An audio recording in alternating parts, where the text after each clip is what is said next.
Click the links for the alternative platforms or to get on Discord, Gab. That way, as we shift platforms, we can stay in touch. Okay, so there's stages to geno deletion, or to turn it into somewhere like Brazil, South Africa. Probably South Africa and Brazil is probably more accurate than Mexico. Turn into something that we don't want to turn into. And even the people who are advocating for this kind of stuff, or the useful idiots, don't want to turn it into this either.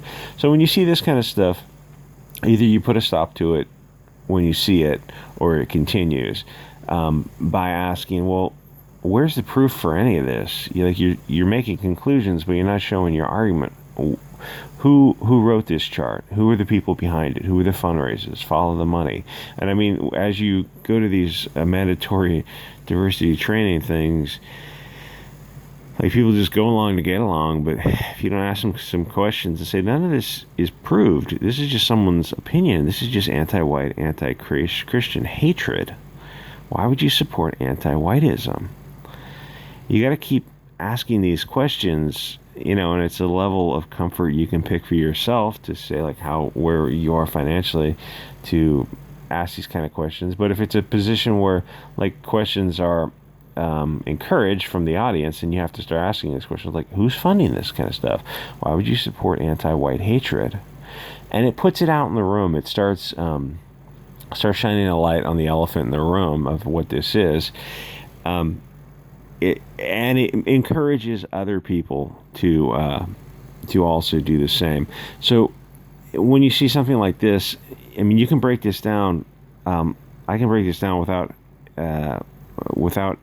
googling any of this stuff, and you start looking at their nomenclature, European American supremacy, and you look, well, they're not the wealthiest people in America, and they're not overrepresented in positions of political power.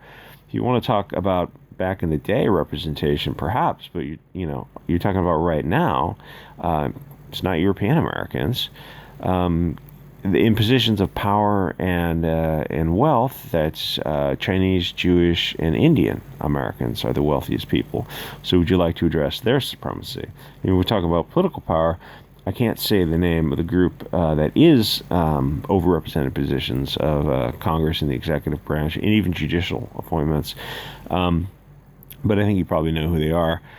The peak of the pyramid, the commission of bad acts, the ultimate malum in se, mass deletions. Well, that's not, right now in America, it's not European Americans who are hurting people or causing violence or any of these type of crimes. And the thing is, honestly, most hate crimes, if you look those up, FBI tables, most of them are hoaxes. And other things the FBI records as hate crimes are things like, they record a hoax as a hate crime, and then you ask them, well, do they take the hoax off after it's been shown to be a hoax? No, it goes on. It stays on the chart as a hate crime, even though it's like the rabbi himself who painted the crooked cross.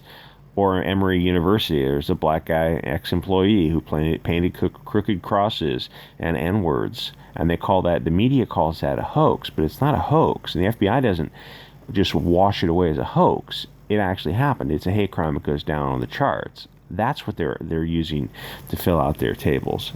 But it's like, what was the intended victim? Well, the intended victim was to make white people look bad. And we know, like, these Jussie Smollett cases, the vast majority of these cases are Jussie Smollett cases.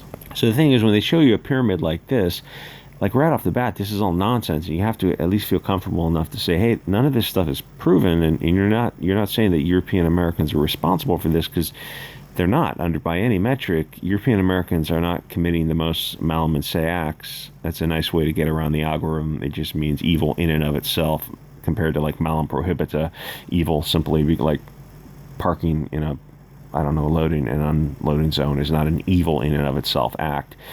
It'd be like driving 35 in a 30 is not evil in and of itself, but driving 100 in a 30 in a school zone would be something like that. Anyway, so these bad acts are not committed by European Americans. They're committed by, well, you know who commits them. They're the not European Americans in America. And, like, that's facts. Those aren't hate facts. This like you could cross out white and you could put black there, and it would be logically more consistent with the structure of their argument.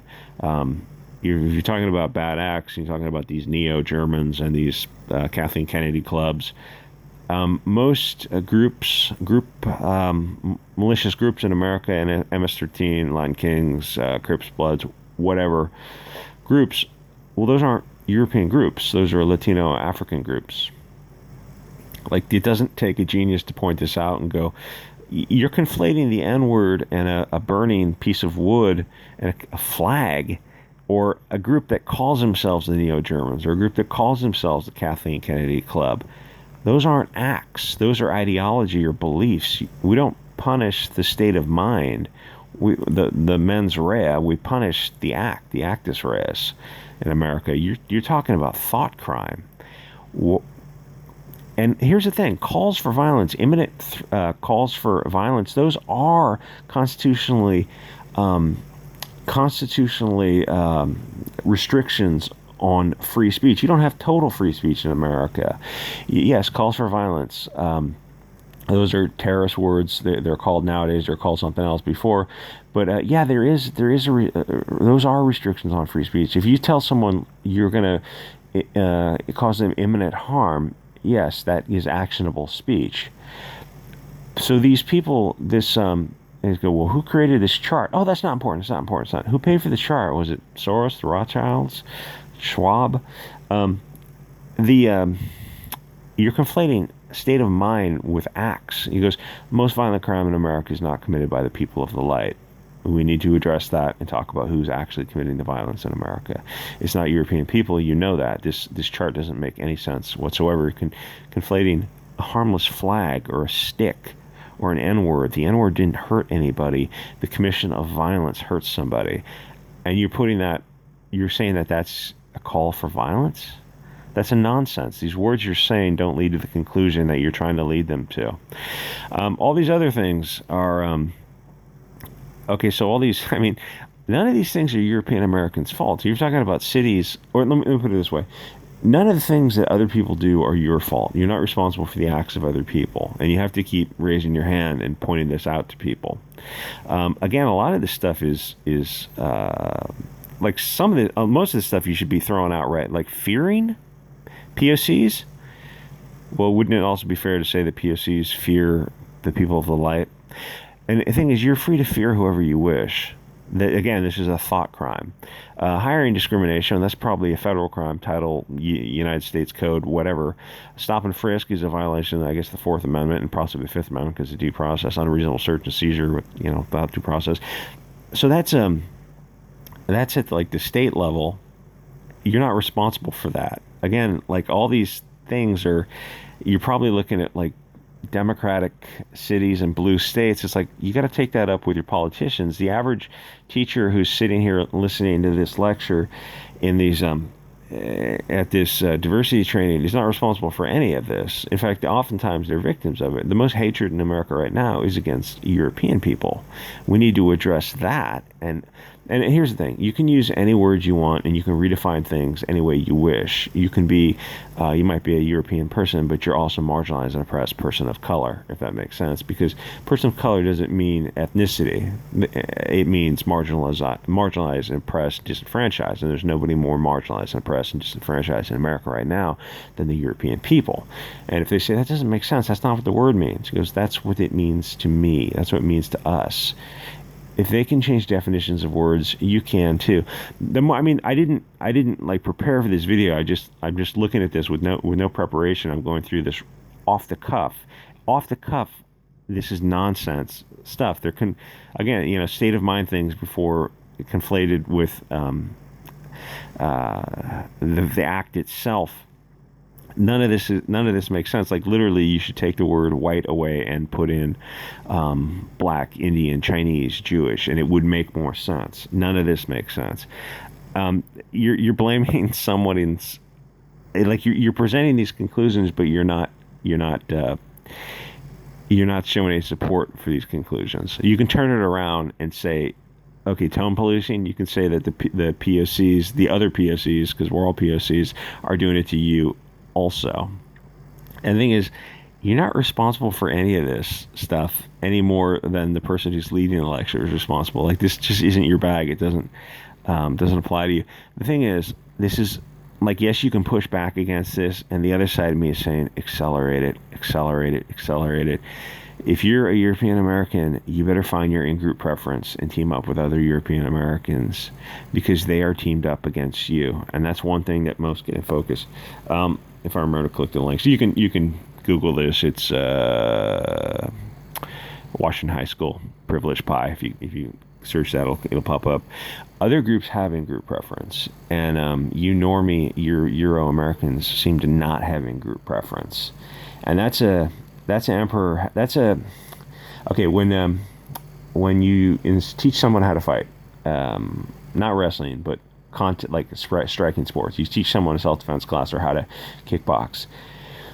Some people have a little bit of a hurdle making that first contact, and you have to like baby step people into hitting you to teach them, like, okay, these are the mitts, start hitting the mitts, because most people don't, they're conflict, they want to avoid conflict, they do not want to hit you. Go, okay, hit the mitts, hit the mitts, hit the mitts, I'm holding them. Okay, now make some light contact with my body just to get used to it. And you've got to get them used to hitting other people, defending themselves. Don't get me wrong, some people jump right into it, some people learn it from a young age, but a lot of people don't. They don't want to hurt people. They really don't want to hurt people. And like, you got to teach a bunch of these European people, like, okay, it's time to wash off the trappings of civilization and get old school. Go back to, touch into this core, your Viking core. It doesn't matter if you're not Viking. It's like we're all Vikings in spirit. Tap into that core. And I keep saying for this, like, BitChute videos, is like the Western Europeans seem to have gotten more civilized, where they need a little bit of that Eastern European energy, or that Mediterranean energy, a little Italian, Portuguese, Polish, Russian, Spanish, Hungarian. You get the idea. A little bit, like a little harder edge. Like the Mediterranean and the Eastern Europeans, they haven't quite got, I don't want to say they haven't got as civilized, but they have a little, yeah, that's what I do want to say. They got a little bit harder edge than the Western Europeans. As you can tell, I'm not Western European, so I don't have that political correctness. I don't know if it's genetic or what. I don't have any of it. I never felt any guilt for anything I didn't do, and you shouldn't either. You should see something like this, you should lose your effing mind at these lectures. Oh, I'm just going to get fired. Well then, okay, you're going to have to find a way to politely push back to this. And if it just starts with, like, examining the source material, who benefits, who wrote this, this is anti-white, why would you encourage anti-white hatred? And if enough people ask that, it'll push back against it. The thing is, like I said, I'm kind of on the side of, we've come too far, step on the gas and just go through it. Anyway, like, I think this video is cool for the YouTube algorithm. This is actually take 2 of the video. The first take involved a few hot words, and I think I only said the hot word on YouTube once during this video. Again, if you can support the channel through anonymous, coffee, PayPal, Patreon, crypto, or not anonymous, whatever, click the links and you can support. If I get enough money on crypto, I'm going to get a Gab TV channel, start hosting the videos, because right now I'm on BitChute, and BitChute's kind of an iffy platform, where Gab TV is a good platform. So donate if you can. If not, no worries. And join the Discord, even though it is a little bit of cancer.